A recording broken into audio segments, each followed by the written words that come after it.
Well,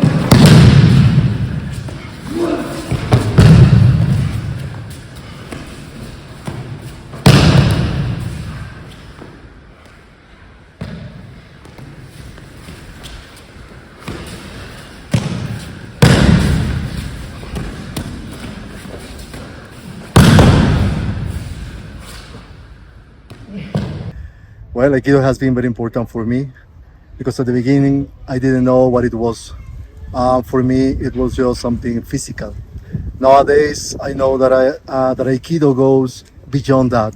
Aikido is something that has given me friendship, a way to behave in life, and also a new family.